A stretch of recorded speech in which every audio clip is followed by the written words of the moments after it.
Ontario Construction News Daily Podcast, Thursday, January 14th, 2025. Millions are flowing into public transit, a huge boost for long-term planning and improved services. Also, a major wastewater treatment upgrade is underway, a $400 million project designed to handle future growth. Stay tuned. Big news for Burlington. The city's getting a massive $14 million boost for its public transit system, thanks to the Canada Public Transit Fund. This cash injection will supercharge long-term planning, modernize existing infrastructure, and expand services to keep up with Burlington's booming population, a projected 40% increase in the next 25 years. That means better buses, improved service, and more options for everyone. The money will start flowing in 2026, helping Burlington Transit handle the growing number of riders. They've already seen a 40% jump in ridership since 2019. Mayor Mead Ward says this is huge for reducing traffic, helping the environment, and supporting local businesses. It sounds like a win-win-win for Burlington.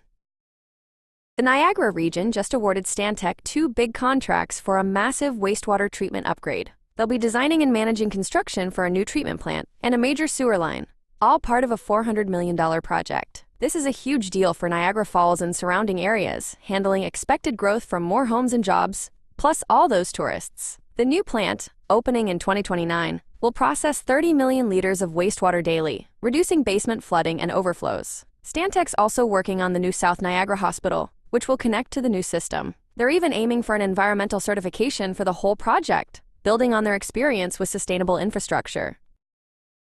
Federal Housing Minister Nate Erskine-Smith is urging Ontario to boost its social housing efforts. He points out that while the province has increased homelessness support, funding for community housing has been cut by a similar amount. Erskine-Smith highlights a concerning nearly 10% drop in social housing spending, even with federal contributions factored in. He criticizes Ontario's unique system where social housing responsibility falls on municipalities, noting this wasn't always the case. To address the immediate need, the federal government bypassed Ontario, striking a $91 million deal with 9 Ontario cities and 2 in Saskatchewan for shelter and transitional housing. Similar agreements are planned with other provinces and territories.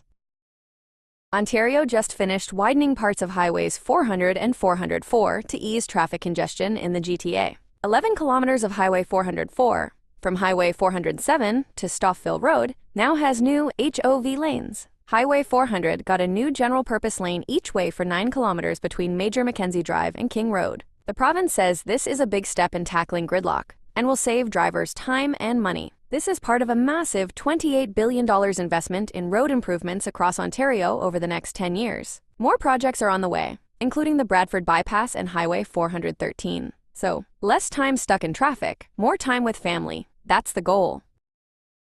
An unlicensed builder in Ontario, Alim Kassam, just got hit with a hefty $75,000 fine and a $194,000 restitution order. Kassam, operating as creative design and construction, was found guilty of building without a license and misleading homeowners. The charges stem from an abandoned project in Port McNicoll that left homeowners out almost $200,000. The HCRA, Ontario's home construction regulator, is reminding everyone to always verify a builder's license before hiring. You can check the Ontario Builder Directory to make sure they're legit. The HCRA says they're cracking down on unlicensed builders, so do your homework to protect your investment.